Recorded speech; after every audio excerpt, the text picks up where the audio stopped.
Good morning, all of you. I am Dr. Sasivala Tiwari, Assistant Professor, Department of History, DAV, PG College Siwan. हम लोग वैदिक period को discuss कर रहे हैं। इसके पहले वाले लेक्चर में हम लोग देखे हैं कि who are the Aryans and their original homeland. अब आज हम लोग ऋग्वैदिक पीरियड में आर्यों का जो पॉलिटिकल लाइफ था या उन लोगों का पॉलिटिकल कंडीशन था वो कैसा था, इसकी चर्चा हम लोग करेंगे। आर्यों के पॉलिटिकल लाइफ के बारे में हमारी जानकारी ऋग्वेद से मिलती है। ऋग्वेद के अध्ययन से हमें पता चलता है कि अर्ली पीरियड में या ऋग्वैदिक पीरियड में आर्यों का जो पॉलिटिकल लाइफ था, उनका जो पॉलिटिकल कंडीशन था वो कैसा था। भारत आकर जब आर्य सप्त सिंधु प्रदेश में बसे तो उसके बाद उनको अनेक समस्याओं का सामना करना पड़ा और इस क्षेत्र पर अधिकार करने के लिए उन्हें बहुत स्ट्रगल करना पड़ा। और यह स्ट्रगल दो तरह का था। एक तो स्वयं आर्यों के विभिन्न कबीलों में आपसी संघर्ष और दूसरा अनार्यों के साथ संघर्ष या स्ट्रगल या वार। आर्य जिस समय भारत आए वे विभिन्न कबीलों में विभक्त थे। ये हम लोग पहले देख चुके हैं। पहले वाले लेक्चर में हम लोग देखे हैं कि आर्य एक ही बार आकर कहीं एक प्लेस पर नहीं बसे, वो ग्रुप में आए और अलग अलग प्लेस पर सेटल किए और फिर आर्य सभ्यता का विकास उन्होंने किया। तो इस तरह से हम देख चुके हैं कि जब वो आए तो वो विभिन्न कबीलों में विभक्त थे और ये कबीले रक्त संबंध पर संगठित थे। इन कबीलों में प्रमुख थे भरत, मत्स्य, अनुस, द्रुहु, तुर्वसु, यदु, पुरु इत्यादि। इन कबीलों में अधिक भूमि, पशु तथा पशुओं के लिए चरागाह प्राप्त करने के लिए युद्ध उन लोगों में हुआ करता था। ऋग्वेद में इसकी चर्चा मिलती है कि गविष्टि, गोसु, गव्य या गव्य के लिए इनमें आपसी संघर्ष हुआ करता था।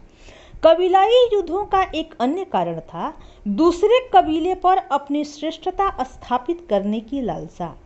ऋग्वेद में जो सबसे प्रमुख कबीलाई युद्ध का वर्णन है वह बैटल ऑफ 10 किंग्स के नाम से जाना जाता है। कुछ विद्वानों की धारणा है कि इस युद्ध में 10 से अधिक 30 राजाओं ने भाग लिया था, लेकिन ऋग्वेद में इसकी चर्चा बैटल ऑफ 10 किंग्स के नाम से ही मिलता है। यह युद्ध भरत कबीले के राजा सुदास के नेतृत्व में लड़ा गया था। सुदास द्वारा अपमानित किए जाने पर विश्वामित्र ने पंचजनों से संबंध है अणु, द्रुहु, यदु, तुर्वसु और पुरु के साथ अन्य कबीलों या अन्य जनों को भी संगठित कर युद्ध किया। यह युद्ध रावी नदी के तट पर लड़ा गया था। इस युद्ध में सुदास की विजय हुई और जिसके फलस्वरूप उसके और उसके कबीले की प्रतिष्ठा में वृद्धि हुई। आंतरिक संघर्षों के अतिरिक्त आर्यों को भारत आगमन के साथ अनार्यों से भी संघर्ष करना पड़ा। ऋग्वेद में इन अनार्यों को पणी, दास या दस्यु के नाम से पुकारा गया है। इनकी पहचान निश्चित नहीं है। पणी पशु संपत्ति की दृष्टि से समृद्ध होने के बावजूद आर्यों के मवेशी चुरा लिया करते थे। चूँकि आर्यों के आर्थिक जीवन में पशुओं का बहुत इम्पोर्टेंस था, इसलिए आर्यों को अपने मवेशियों की रक्षा के लिए इनसे संघर्ष करना पड़ता था। आर्यों और पणियों के बीच युद्ध का दूसरा कारण यह था कि पणी वैदिक पुरोहितों का सम्मान नहीं करते थे और न ही वे वैदिक धर्म को मानते थे। अर्ली फेज में जब आर्य आए तो उन लोग का जो पॉलिटिकल कंडीशन था या राजनीतिक संगठन था, प्रशासनिक व्यवस्था थी, वो बहुत संगठित नहीं थी। वो शिशु अवस्था में थी। ब्लड रिलेशन के आधार पर कुटुंब, कुल या परिवार संगठित होते थे और उसका हेड कुलप या कुलपति कहलाता था। वह परिवार का मुखिया होता था। कुटुंब ही सबसे छोटी प्रशासनिक इकाई थी। अनेक परिवारों को मिलाकर ग्राम बनता था और इसका प्रधान ग्रामणी कहलाता था। अनेक ग्रामों को मिलाकर विश्व बनता था, इसका प्रधान विश्वपति होता था। अनेक विश्वों को मिलाकर जन बनता था और इसका प्रधान राजा या गोप कहलाता था। इसी तरह से अनेक जन को मिलाकर जनपद, अनेक जनपद को मिलाकर महाजनपद और अनेक महाजनपद को मिलाकर राष्ट्र या राज्य की अवधारणा भी वैदिक काल के उत्तरार्ध में स्थापित हुई। ऋग्वैदिक काल में भी जो शासन का हेड था वो राजन होता था। राजतंत्र की आवश्यकता तत्कालीन राजनीतिक सिचुएशन के चलते हुई। युद्ध के कबीले का नेतृत्व करने के लिए ही राजा की आवश्यकता पड़ी और उसका मुख्य कार्य युद्ध में विजय दिलवाना था। इसके साथ साथ वह कबीले में रहने वाले और उनकी संपत्ति की भी सुरक्षा करता था। राजा यद्यपि अपने कबीले का हेड हुआ करता था, फिर भी उसका पद वंशानुगत नहीं था। कबीले में रहने वाले व्यक्ति सबसे योग्य व्यक्ति को अपना राजा चुनते थे। राजा के अधिकार अत्यंत सीमित थे, उसका अधिकार अपने कबीले तक सीमित था। इस समय के राजा को भगवान का अवतार नहीं समझा जाता था, बल्कि वह कबीले का एक योग्य व्यक्ति मात्र होता था। राजा की न तो अपनी निजी सेना थी और न ही उसकी कोई आमदनी का कोई निश्चित जरिया था, जिसके फलस्वरूप नौकरशाही का भी कोई विकास नहीं हुआ। फिर भी राजा को प्रशासन में पुरोहित, सेनानी एवं ग्रामीणी से सहायता मिलती थी। ये व्यक्ति राजा के नौकर नहीं थे, बल्कि उसके सहयोगी थे।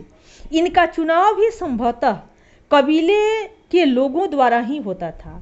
न्यायिक व्यवस्था भी पूर्णतः विकसित नहीं था, राजा ही न्याय का भी कार्य करता था। हम कह सकते हैं कि न्याय का हेड भी राजा ही होता था। राजा के सहायकों के रूप में पुरोहित, सेनानी और ग्रामीणी थे। वित्त, सभा और समिति के द्वारा राजा पर नियंत्रण रखा जाता था। राजा स्वेच्छा से कुछ करने की सिचुएशन में उस समय नहीं था। राजसत्ता के स्थायित्व के लिए जनता की स्वीकृति आवश्यक समझी जाती थी। राजा की सहायता के लिए गुप्तचर भी होते थे। वह दूतों की नियुक्ति भी करता था। वंशानुगत राज्याधिकार तभी तक वैध समझा जाता था जब जनता उसका अनुमोदन कर दे। पूर्व वैदिक काल में ही राजनीतिक एकता का प्रयास भी शुरू हो चुका था और छोटे छोटे राज्यों को मिलाकर बड़े राज्यों के निर्माण का प्रयास भी इस समय शुरू हो चुका था। सुदास ने अपने निकटवर्ती राजाओं को परास्त कर अपना राज्य विस्तार किया था। ऋग्वेद में विश्वस्य भुवनस्य राजा का उल्लेख मिलता है। इस समय पुरोहितों का सम्मान था और ऐसा ज्ञात होता है कि कालांतर में उन लोगों से राजमंत्री के जो पद का विकास हुआ वो पुरोहितों से ही हुआ। पुरोहित राजा को राजनीतिक विषयों पर परामर्श देते थे और उसकी विजय, कुशलता और दीर्घायु के लिए प्रार्थना करते थे। सामूहिक कल्याण के लिए विभिन्न यज्ञों का आयोजन होता था। इसमें भी पुरोहित लोग सक्रिय रूप से भाग लेते थे। युद्ध काल में भी वे राजा के लिए विजय की कामना करते थे। पुरोहितों का पद बड़ा महत्वपूर्ण और उत्तरदायित्वपूर्ण था। पुरोहितों के साथ साथ वे राजमंत्री, मुख्य सलाहकार, पथ प्रदर्शक और योद्धा भी थे। सेनानी या सेनापति सेना के हेड हुआ करता था और युद्ध में सेना का संचालन करता था। इन मुख्य सहायकों के अतिरिक्त ऋग्वेद में ग्रामीणी, सूत, रथकार और कर्मकार के भी नाम मिलते हैं। इन्हें रत्नी कहा गया है।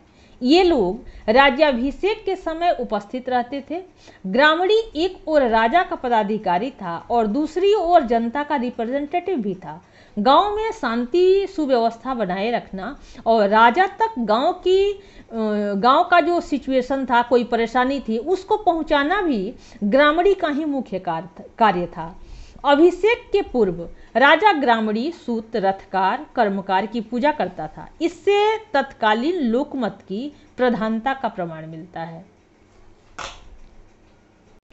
राज्याभिषेक एक महत्वपूर्ण कार्य था जिसके माध्यम से प्रजा और उसकी समिति राजा को राज्य की धरोहर सौंपती थी। धीरे धीरे अभिषेक का क्रियाकलाप विस्तृत होता चला गया। पुरोहित, सेनापति, ग्रामीणी और अन्य मुख्य कर्मचारी राजानुराजकृतः कहलाते थे। वे सभी राजा थे और उनमें एक प्रधान और मुख्य था, राजा। सूत्र ग्रामीणी, कर्मकार, रथकार आदि अभिषेक के समय इकट्ठे होते थे और राजा को पलाश वृक्ष की एक डाल, जिसको पर्ण और मणि देना कहते हैं, वे राजा को पर्ण और मणि देते थे। मणि राज्य की धरोहर होती थी, उसकी धरोहर का संकेत थी और आगे चलकर मणि या रत्न देने वाले ही राजकृतः रत्नी कहलाए। हम लोग पहले भी कह चुके हैं कि वैदिक काल में अनेक जनतांत्रिक संस्थाओं का विकास हुआ और ऐसी संस्थाओं में ही सभा, समिति और वित्त का नाम हम ले सकते हैं। यद्यपि इन संस्थाओं के स्वरूप और कार्यों के विषय में विद्वानों में मतभेद है, फिर भी ऐसा प्रतीत होता है कि समिति समस्त समुदाय की जनसभा थी और सभा का स्वरूप कुछ कुछ होमरकालीन गुरुजन सभा से मिलता जुलता था। इसमें स्त्रियां भी भाग लिया करती थी। सभा का मुख्य कार्य न्याय करना था। समिति का मुख्य कार्य राजा का निर्वाचन था। राजनीतिक महत्व के अतिरिक्त सामाजिक, धार्मिक एवं आर्थिक प्रश्नों पर भी इन संस्थाओं में चर्चा होती थी। इनका प्रमुख काम राजा का निर्वाचन करना, उस पर नियंत्रण रखना एवं एडमिनिस्ट्रेशन में उसकी सहायता करना था। वित्त मुख्यतः धार्मिक एवं सैनिक महत्व का कार्य करता था। इन संस्थाओं का संगठन और कार्य कबीलाई संगठन के ही अनुरूप था। राजा के लिए इन संस्थाओं से मधुर संबंध बनाए रखना आवश्यक था। तो इस तरह से मोटे तौर पर हम लोग ऋग्वैदिक कालीन जो पॉलिटिकल लाइफ था उसकी चर्चा किए। अब नेक्स्ट लेक्चर में हम लोग इसके इकोनॉमिक लाइफ की चर्चा करते हैं, फिर सोशल लाइफ की चर्चा करेंगे, फिर रिलीजियस लाइफ की चर्चा करेंगे और ऋग्वैदिक पीरियड के बाद फिर एक एक करके लेटर वैदिक कालीन जो समय है उसमें इन लोगों के political life, economic life, social life, religious life में किस तरह से जटिलता आती गई, किस तरह से चेंजेज हुए, इस सब की चर्चा हम लोग लेटर वैदिक काल में करते हैं। Okay, thanks.